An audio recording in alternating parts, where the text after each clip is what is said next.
Halloween of 2005 will always have a special place in my memory. But in this case, special doesn't altogether mean good. Me and my circle of high school friends were all high school sophomores, which meant that there was a lot of transitioning going on in our lives, and the way we celebrated Halloween was changing too. We'd spent our childhoods trick-or-treating, and a lot of the time that was in the company of a chaperone. Then from like 12 to 14, we'd been allowed to go trick-or-treating on our own. But now that we were like 15 going on 16, we figured that we were too old to go begging for candy. And unlike the year before, there was no Halloween parties, at least none we'd been invited to in any way. This meant that we were stuck for something to do on what had become one of our favorite nights of the year, and the way we saw it, we needed to fix that, and fast. I know we could have just met up at one of our parents' places for pizza and horror movies, but trick-or-treating had conditioned us with a need to be outside on Halloween. On such a special, spooky night of the year, we needed to be out there, in the dark, soaking up that feeling of excitement in the air. The night before Halloween was a Sunday that year, and I remember that very well, because I spent almost all day glued to MSN Messenger, checking to see if anyone had found anything fun for us to do. Then, out of nowhere, our friend Brian came in with a clutch telling us that we could hang out with his older cousin Cody and his friends over at some abandoned school down by the river. Cody and company were a few years older than us, and they went to a different high school, but we'd hung out with them before. And word was that they were getting a few 12-packs of Bud Light that they didn't mind sharing if we each pitched in a few bucks, and it was music to my ears. Who cared if we weren't invited to some dumb costume party with other sophomores? We were going to have a campfire, tunes, and most importantly, beer. Halloween itself fell on a Monday, and the whole day at school, me and my friends were all super psyched for that night. I get home, eat some food, and get some homework done, then right as I'm getting ready to head out, my mom pokes her head into my bedroom and drops a bomb on me. She wanted me to walk my little brother around the neighborhood so he could go trick-or-treating. It meant that I'd be an hour late to our Halloween hangout, at the very minimum, and I was not happy about that. But since Mom told me it was that or face being grounded, I just sucked it up and did as I was asked. Maybe an hour and a half later, I get my brother back home, then immediately rush out again, calling my friends to make sure that they're at the hangout spot. I find out that they are, so I practically run the whole way, hoping there's still a few cans of Bud Light with my name on them. When I arrive at the hangout spot, I find it's this abandoned kindergarten that's all fenced off and derelict. I can hear the music playing already, and I can smell the campfire smoke too, but after finding the hole in the fence and rocking up to the hangout, I don't see any beer except for what's in people's hands. And that's when the guys tell me that they've stashed the beers in some abandoned house behind the back fence, and that since I was late, it was my turn to go get everyone a fresh one. They said that their logic was that if the cops showed up, they wouldn't be able to take all the bud, just what people were drinking. If we got busted, we could just bail, then circle back and grab the beers and carry on with our night somewhere else. This made perfect sense to me at the time, so I go off towards the fence where there's yet another hole in the plastic chain-link fence. I don't know what the deal was with there being two abandoned properties so close to each other, but the back of the kindergarten basically led right onto the empty home's backyard. It was all overgrown and stuff, so I had to basically wade through all this long grass as I walked towards the back door and these two big panel windows. It was dark, but I'd been given a flashlight and directions on where the beer was stashed. But then as I'm walking towards the open back door, I hear someone moving on the inside. Seconds later, under the beam of my flashlight, I see a figure emerge in the doorway. They were limping, trying to move as fast as they could, and as soon as they came into view, I recognized them as one of the older kids from Cody's group. Immediately, I'm panicking because not only did they appear to be hurt in some way, but they had this look of absolute terror on their face when they realized that I was there, and he cried out, "Dude, help me." I'm too freaked out to even ask what's going on at first, but then right as I'm about to do something, the guy screams as someone behind him starts trying to drag him back into the house. I knew that I had to help, but I also knew that I couldn't do anything just on my own. I had to go get the other guys. I bolted back towards the rear of the yard, pushing myself through both sets of fences, one wooden, one plastic chain link, until I'm back at the abandoned kindergarten. I run the whole way there, hurtling around the corner of one of the derelict buildings until I was back in the company of my friends.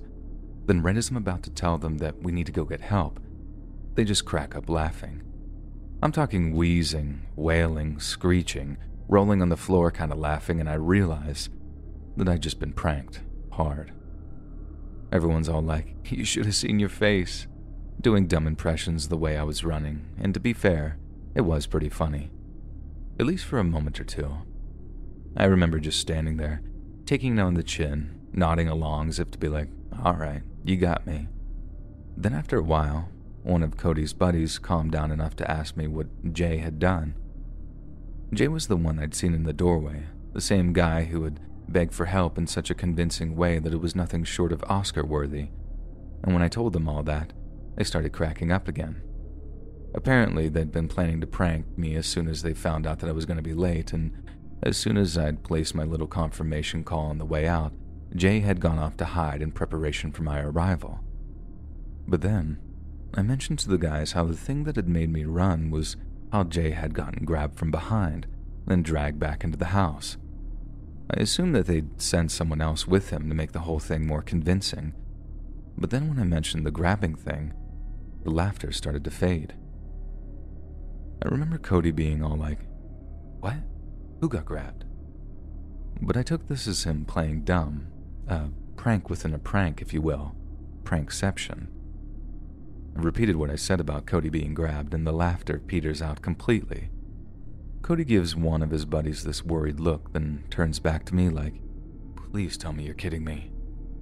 I told him no, swearing that I'd seen someone grab him and that the whole screaming for help thing seemed a little too convincing. And then it hit me. Someone attacking Jay had not been part of the prank. What I'd witnessed wasn't some well-executed way of frightening me. It had actually been real. The thought must have hit everyone else right at the same time, but instead of standing there all dumbstruck like me, they just went hurtling off in the direction of the abandoned house. I followed, feeling extremely guilty that I should have done something right there and then instead of rushing back to get help. We pushed our way through the fences as fast as we could, and I can hear the older kids yelling ahead of us, Jay, where are you, man?" Flashlight beams are zooming everywhere as they piled into the house, checking every room until they found him. And when they did, they found a total mess. Jay had been beaten up so bad that I could hardly recognize him. I'd seen his face maybe only a few minutes before, but in that time, someone had seriously worked him over. There was blood all over his mouth, and some of his clothes were ripped, but the thing I really remember was how he was awake, but he'd just been lying there because he said that he couldn't move. Every time someone tried to get him up, he'd clutch his chest and cry out. There were a few seconds where we thought that he might have been stabbed or shot or something, and we had to make sure that the only blood was coming from his mouth before we were able to breathe a small sigh of relief. But still, it was only a small one. If he was hurt so bad that he couldn't get up, there was seriously something wrong with him. Because we were on some old abandoned property, the firefighters had to cut through chains that were holding the gate shut in order to get Jay on a stretcher. And because the 911 call had mentioned some kind of violent assault, the cops showed up not long after the firefighters did. Thankfully, they weren't interested in the fact that we'd clearly been drinking, and were much more concerned with how Jay had ended up being taken to the hospital. Obviously, I had the most to tell them, but even then, it wasn't much, and we had to wait until Jay was out of the hospital to really figure out what happened. Not that we didn't visit him when he was there, he just wasn't in any mood to talk about it. Whoever had attacked Jay broke his ribs, broke the bone around his eye, and had kicked him so many times in the stomach that he had internal bleeding. As you can imagine, he was in the hospital for quite a while afterward, and in that time, the cops conducted a full investigation, keeping his parents in the loop the whole time so they knew what was happening. Long story short, the empty house across from the derelict kindergarten was being used as a stash house. The other guys said they checked the place out earlier that evening, but hadn't heard anyone moving around upstairs, so they just assumed the place was empty. Little did they know, there was some guy upstairs, probably some low-level dealer or something, and Of course, he's paranoid and losing his mind because he can hear voices coming from downstairs. Then, later on, Jay decided to explore the house a little to work out the best place to jump scare me, which is how he ended up walking up the stairs. He said when he got to the top, it was just like, wham. The guy came out of nowhere and basically kicks him back down the stairs, and that's about the same time I appeared in the garden and turned on my flashlight. Jay gets up, limps to the door, sees my flashlight, and the rest, you already know. I think what happened that night amounts to the single scariest thing that's ever happened to me as a kid or as a teenager, and to this day, I've never seen anyone look as scared as Jay did when he looked into the beam of my flashlight and cried out to me, "Help." I just wish I did something.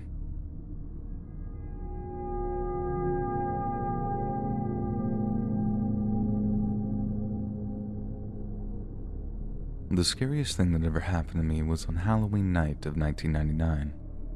I remember it fell on a Saturday that year because I was a 22-year-old bartender at the time, and whenever Halloween fell on a weekend like that, you just knew you were in for a crazy night.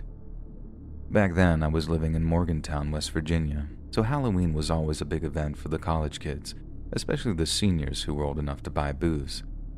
Each year, we ran costume competitions, came up with spooky-themed cocktails, played horror movies on the bar's TVs.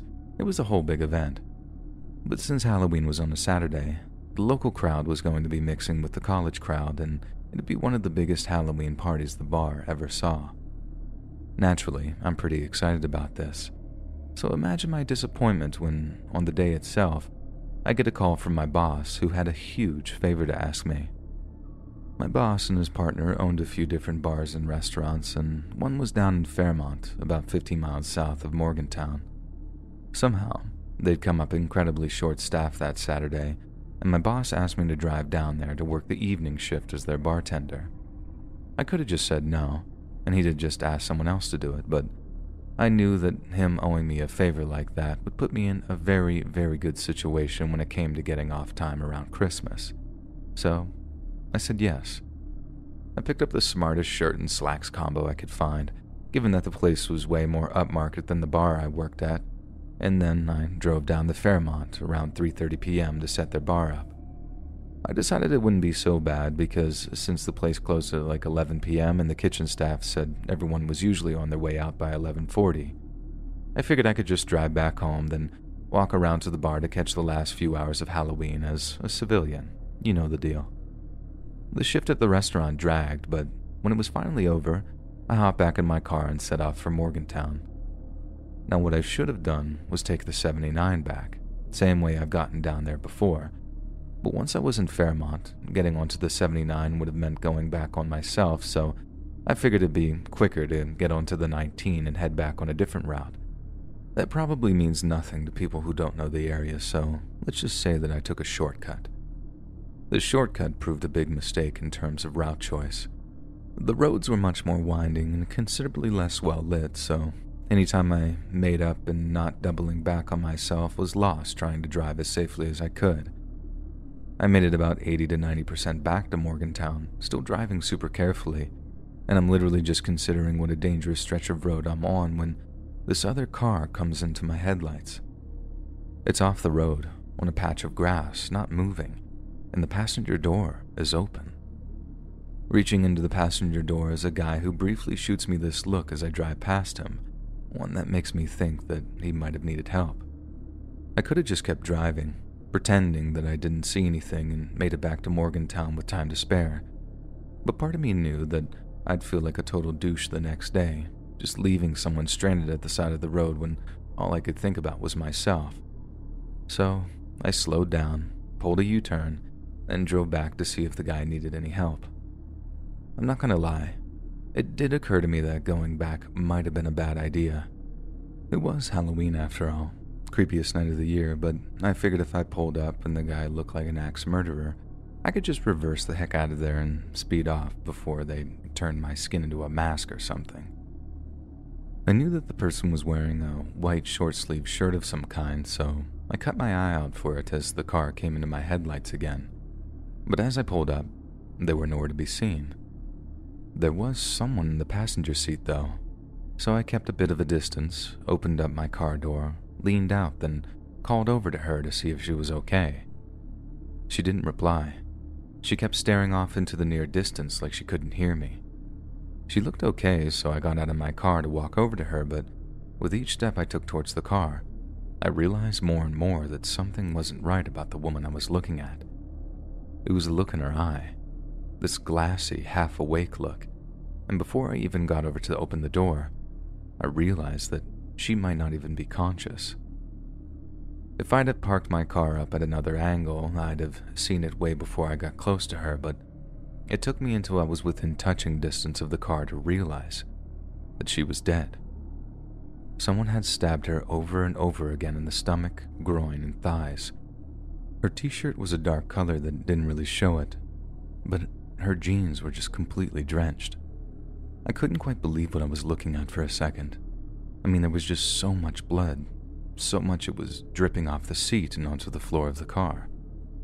I don't know if that's where she died or if someone had posed her in the seat like that, but I remember how frighteningly peaceful she looked.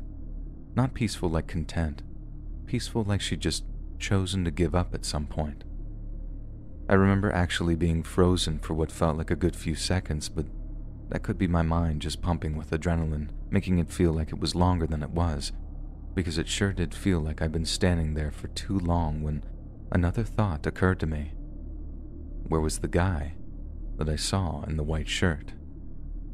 I can still remember how the question made my flesh creep, and I'm not just saying that as a means of conveying how scared I was. I could actually feel it. It was like I could actually feel the terror running through me, and as I turned back to my car, I prayed that I wouldn't see him standing near it, blocking the route to my escape. I couldn't see it, but you gotta remember that I'd left my car running with the headlights on, and you better believe that I was looking at those dark patches around the lights thinking he could be right there, and I'd never know it. Just looking over my shoulder made me feel incredibly exposed and vulnerable, so I turned back towards the car, only to see something that made me jump out of my skin. There was a tree line maybe only 10 to 15 feet away from the car, and even with my night vision ruined by the glare of the headlights, I saw something pale shift among the tree trunks. It was the white shirt. It had to be. He was watching me from the darkness. I'm still not 100% certain that was the case, but I didn't stick around to find out. If my worst suspicions were true, and the guy had stabbed that poor girl to death, there was no telling what he'd do to me in the name of eliminating a witness. I just ran back to my car and put my escape plan into action, feeling a deep sense of relief when I finally put the pedal to the metal. And needless to say, I didn't end up going out that night. I just drove back to my apartment, called the cops, then spent the next few hours either on the phone with dispatch, waiting for the cops to arrive at my place, then telling them what I'd seen when they finally arrived. I told them what kind of car I thought it was, what the woman looked like, the exact stretch of road that I was on at the time, and when they're done taking notes, they relay everything I'd said to their higher-ups. And from what I can gather, the goal was to get another patrol car to head out of town to find where I was talking about, but since it was a Halloween weekend, the department didn't have anyone to spare. That's when they asked me if I minded taking a ride with them to show them the exact location where the car was. If I'd gone off-road, there was a chance that it had left tire tracks, and if they really were dealing with a murderer, then the kinds of tires used on the car could end up being the difference between a conviction and an acquittal. And that's why they needed my help. They weren't so much looking for the car, which they figured would be gone already since I'd stumbled across the scene. They needed the exact spot it had been stopped at so they could potentially take an impression of the tires. Once that was explained to me, I had no problem giving up my time. If my testimony was going to be the difference in catching a guy and having a killer on the loose, the choice was an obvious one. So I followed the cops downstairs and climbed into the backseat of their cruiser. They were right about the car not being there, but I did manage to retrace my steps, so to speak, until I was looking at the exact patch of grass and trees where the car had been. After that, we had to wait a while until another unit showed up to secure the scene, but eventually I got a ride back to my apartment, even if it was way after all the bars closed, and let me tell you, I've never needed a drink so much in my entire life. Thankfully, my coworkers and boss were still at the bar I worked at, hanging out after closing time and enjoying a few drinks of their own. I stopped by, they let me in, and boy did I have a scary Halloween story for them that night. I managed to get a few sympathy beers out of it, and they did a great job of taking the edge off, but going back to my apartment on my own was a different story. I didn't have any nightmares about finding that woman, but it definitely played on my mind for a long time afterwards. The cops only called me once to confirm a few details about the car and the guy I'd seen, but following that, I didn't hear a thing about it aside from a few pieces on the local news. I still think about it though, all this time later, especially around October and November each year. I wonder if the cops ever caught the guy, if he actually killed the girl or was just trying to get her to the hospital after someone else attacked her. Sometimes I think I really do see a ghost every Halloween, just not in the sense people might expect. I'm not haunted by some translucent spirit floating around dark corridors. Instead, I'm haunted by that look on the woman's face. The one that looked almost like she'd given up on life. The one that made her look like death didn't scare her anymore.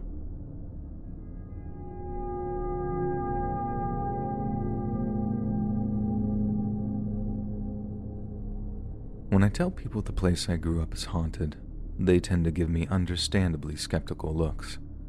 But when I explain it's not haunted by a literal ghost, but rather by the memory of an unsolved murder that occurred on Halloween night, that skepticism starts to abate.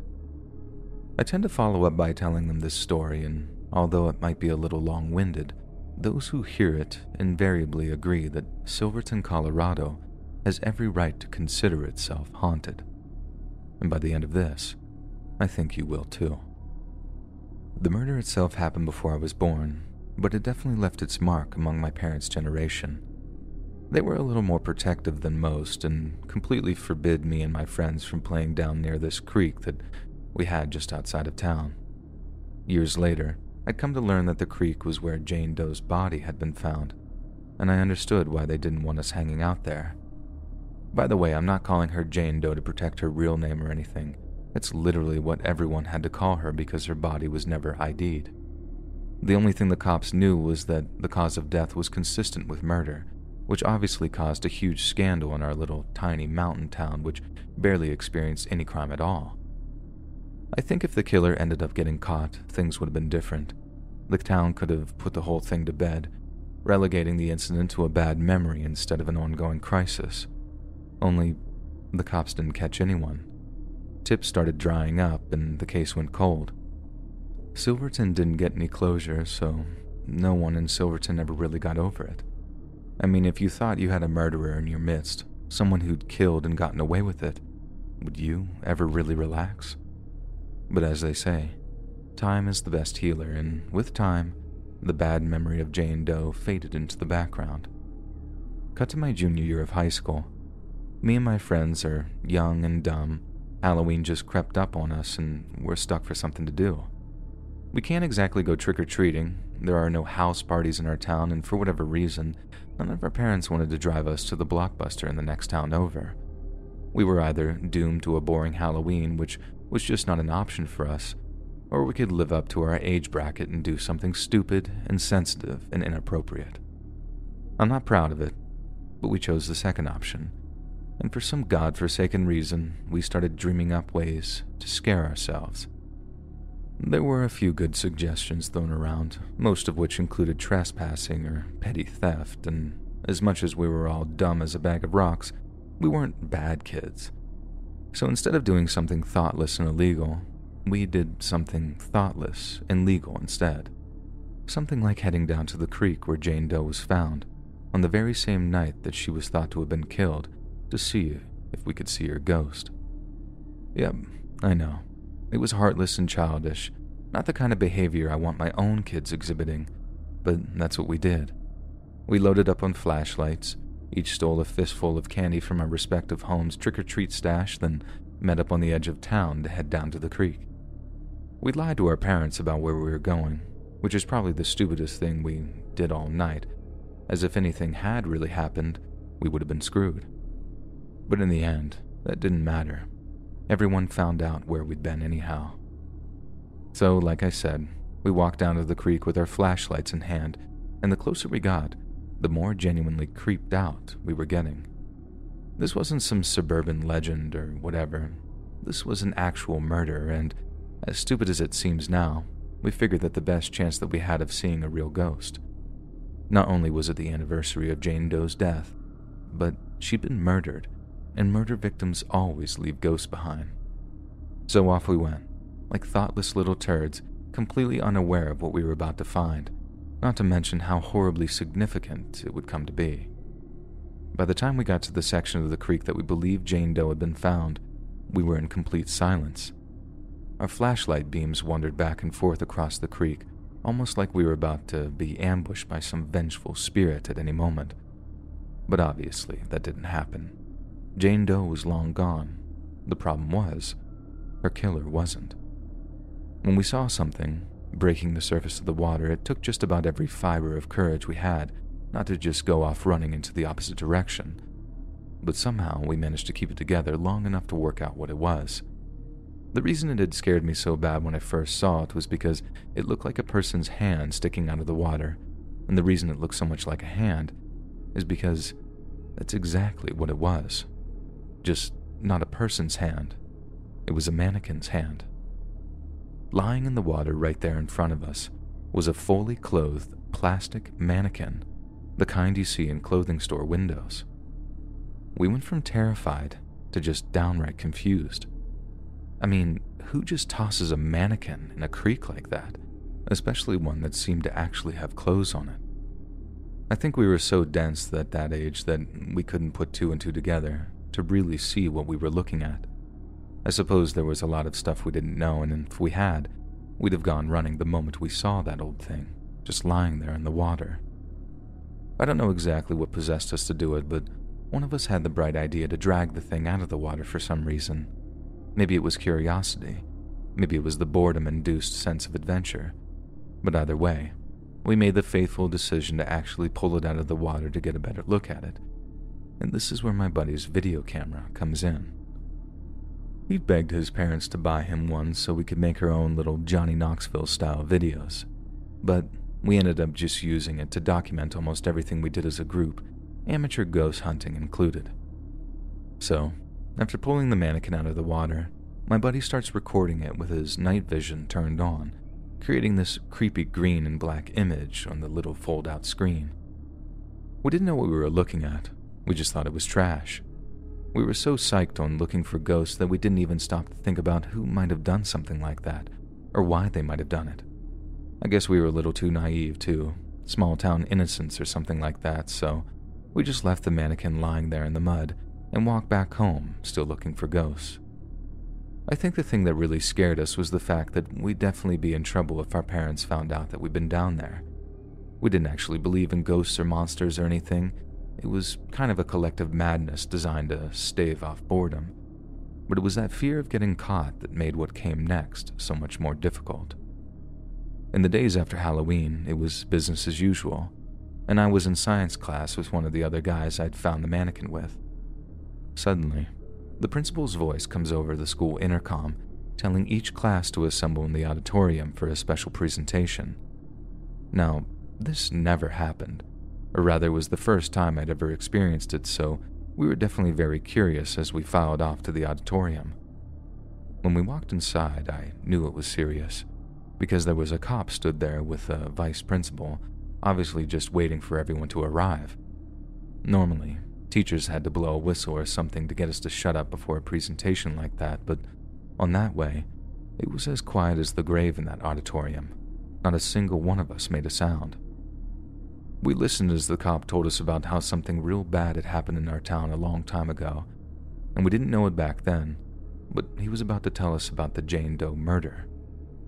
A lot of us already knew the rough story, but the police officer filled in a lot of the gaps for us, and most importantly, reminded us that the killer had never been caught. I was definitely freaked out at this point, and I'm assuming my buddies were too. One night we're looking for Jane Doe's ghost, then a few days later, we're getting a special school presentation about it. It was just too weird to be a coincidence.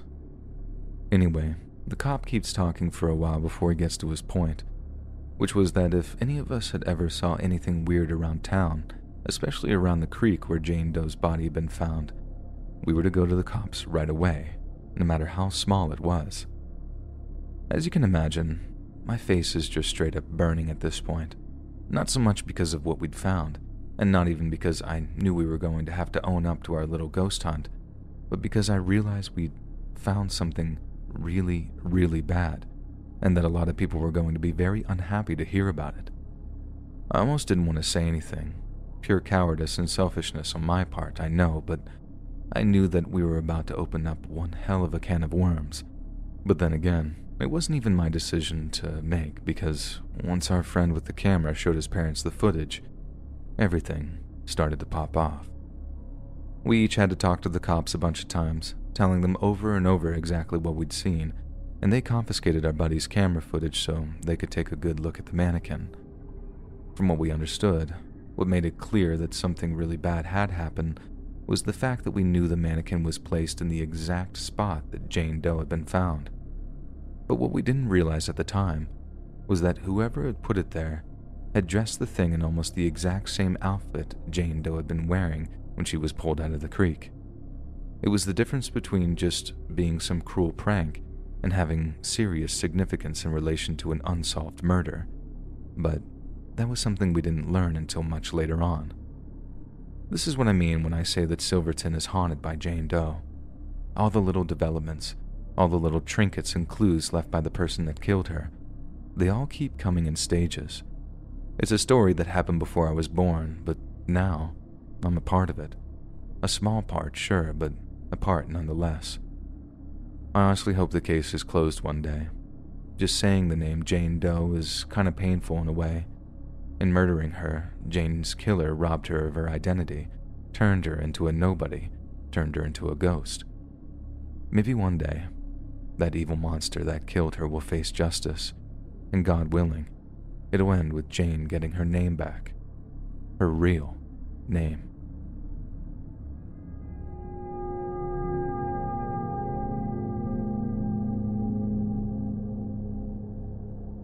Okay, so I went to college only about a 4-hour drive from my hometown, which meant that I'd drive home fairly regularly during weekends and holidays to visit family, high school buddies, etc. Sadly, my parents got divorced around the same time I left for college, although they still lived in the same county. But since my dad was living in a small apartment at the time, I would stay at my mom's ranch house out in the countryside. So this one weekend, I'm driving home fairly early in the evening in the hopes of catching some of the hometown Halloween parties that were going on.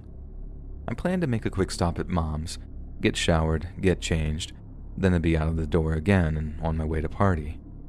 Being that my mom lives out in the middle of nowhere, it wasn't uncommon to just not see any other cars on the road during the drive. And that's what made it all the creepier when, as I'm driving along these country roads, minding my own business, I noticed there's another car behind me. At first, I don't think much of it. Like I didn't just assume that they were following me, but then I noticed the car in my rear view and how it's starting to swerve behind me. Immediately I'm thinking, uh-oh, this isn't good. But I'm still just hoping it's nothing but a dumb prank. Bored teenagers on Halloween or something, and to my relief, they keep their distance. But then gradually, the car eats up the distance between us until it's way too close for comfort. And still, it's constantly swerving and weaving back and forth. This goes on for a couple of miles on these deserted, dark country roads with no one else around, and I'm getting more and more nervous with each passing minute. Things get to the point where I'm actually starting to really freak out. The car isn't making any move to pass me, despite having ample opportunity to do so, and there's no way that I'm stopping, pulling over, or going home, just in case they actually intend to do me harm or something. To try to shake them off, I start basically driving in circles, making as many turns as I can trying to lose the car behind me, but no luck. He's glued to my bumper and still constantly swerving like he's trying to find an opening to force me off the road. In the end, I decided to start heading back towards town where I'd been hanging out with friends, at least as a way of buying myself some time. I also figured that since the city is serviced by a state highway, which today is a 3-lane interstate, if I got up onto a higher speed on a well-lit road with maybe some other cars around, I might actually be able to deter them or at least lose them in the stack of cars. But again, no matter what I pull, the car still follows me, matching my speed, just not swerving this time so as not to draw attention. This all carries on for several miles until I, in a fit of panic, and severely not thinking about potential other options like going to the police department, pull a move of questionable safety and legality. I swerve all the way over from the fast lane to an exit ramp at the last minute, surprising the car behind me enough that he missed the exit and presumably had to go up to the next exit a few miles down the road. Having shaken my swerving unwanted traveling companion, I zoomed it back through town on the regular roads, driving probably 30 to 40 over the speed limit in a total panic and a rush to get back to my mom's house. I make it back to her house without further incident, though my flesh is crawling at this point and every pair of headlights I see behind me is making me incredibly paranoid. To this day, I can't drive at night back to my mom's house in the countryside without thinking about it. Even typing this story out now is making my skin crawl, knowing that it's a minor miracle that the faceless swerving driver didn't cause a major accident. No idea what the swerving car's deal was. Never saw it again. That I know of, anyway. Click the join button to become a member today for exclusive content. About 10 years ago now, I used to work for a company that specialized in low-income home weatherization. It basically giving people free stuff in order to help lower electricity and gas bills, not to mention making the home more comfortable to people who really needed it, older folks and the like. We installed doors and insulation and so forth, then collected a big fat check from the government at the end of it. Not that it mattered to me, I was just on salary, but it was great business for my boss, and it wasn't too hard of a job for me, so I was just happy enough to do it for a while as I figured out what I wanted to do with my life. So, a big part of making sure a home qualified for free insulation was testing combustion appliances to make sure that they're not emitting carbon monoxide, because if they are, we seal up the house and it could actually kill people. It's a really, really serious issue, as you can imagine, so it's pretty much the first thing we check every time, and generally speaking, it's people's gas-powered water heaters that can be the main culprit. So, this one visit, on Halloween of all days, I'm doing a pre-inspection of a home on the outskirts of the city when I ask to see the owner's water heater. The guy tells me that it's in the basement, a fairly regular occurrence, so I ask him to grant me access, because I have to inspect it before work can start. This is about the same time the guy starts looking a bit nervous, and I had no idea why at first, but all I'm interested in is getting to the water heater so I can get on with my job. But the guy doesn't seem to want to let me in, and I have to actually remind him that without the inspection, he's not going to get free insulation. Only then does he actually cave and agree to show me the basement. He walks me into the kitchen, shuffles up to the fridge, then asks me to give him a hand moving it. Turns out the entry into the basement is some little trap door that this guy has decided to hide beneath his fridge. I feel like I should note that I went and did literally hundreds of homes over the years, and I'd never seen anyone hiding a basement like that. But then, as much as it gave me an inkling of suspicion, I just wanted to get the job done so I could get out of this guy's house. It wasn't exactly the nicest place to be in. The guy had obviously really let himself go over the years, but a lot of vulnerable people had homes like that, and I never felt like I was ever one to judge. Anyway, I pull out my light, open the hatch, then shine the light down the stairs to check the layout. There are a few cobwebs down there, but nothing that jumps out at me, either physically or metaphorically, so I turn around and climb down into the cellar. Only when I'm at the bottom do I suspect the boiler is actually leaking gas, because all over the little cellar there were dead rats in various stages of decay. It's a pretty common thing if there's a gas leak. The first thing to feel it are the vermin, but then when I checked the boiler, there was no gas leaking from it at all. The pressure was near perfect. So then, what was killing all those rats and mice? I didn't see any traps or poison down there, and the guy didn't have a cat or anything. Besides, nothing could get down there except for the vermin that were tunneling in somehow. So why exactly were they dying down there and in such tall numbers?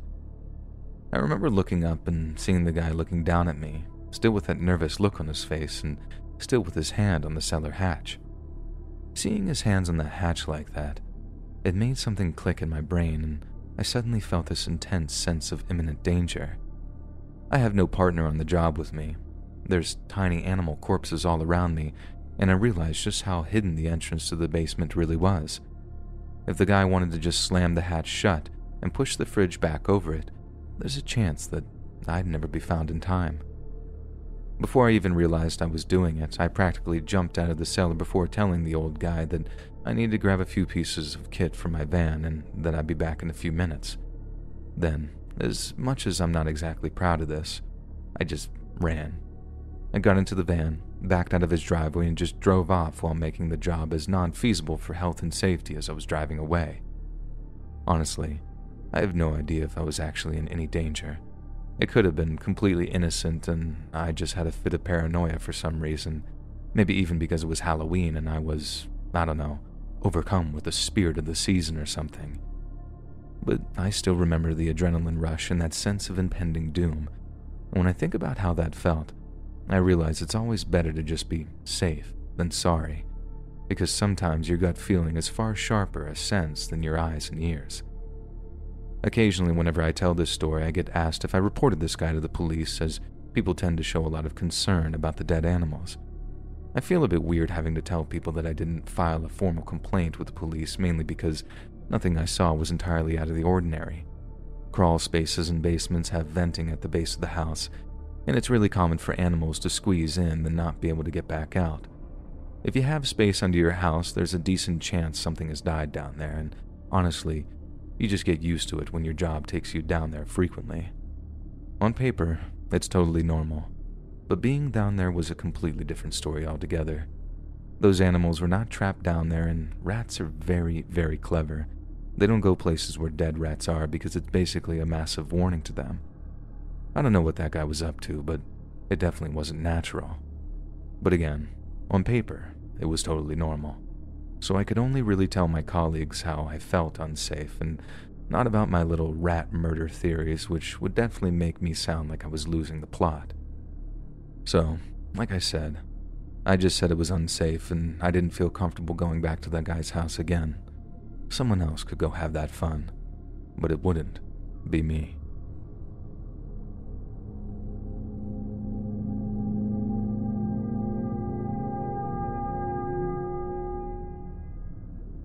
This happened to me when I was still in high school, living in Auburn, Alabama in 2008.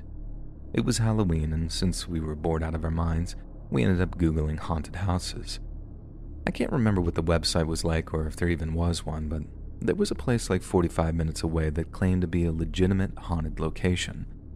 It wasn't like a big attraction or anything, and we figured it was on someone's land and would be like a local deal. We drove out there at like 10 p.m., and this was before iPhone and GPS, so we had MapQuest directions.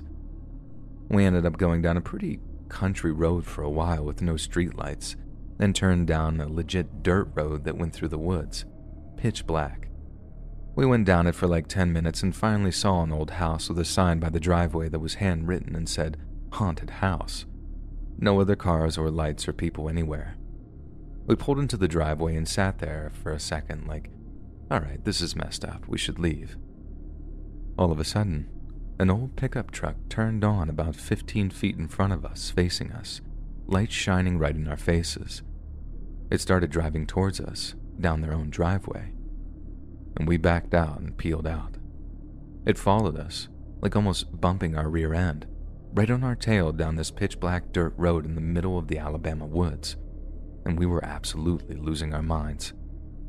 It was some straight-up wrong turn kind of stuff, and he stayed on our tail, blinding us and almost bumping us all the way back home until we got off on our exit, and he finally let up, and I had no idea who was driving. I always think of what could have happened if we got out of the car when we were in that driveway, and as much as I can't be certain, I know it would have been something really, really bad.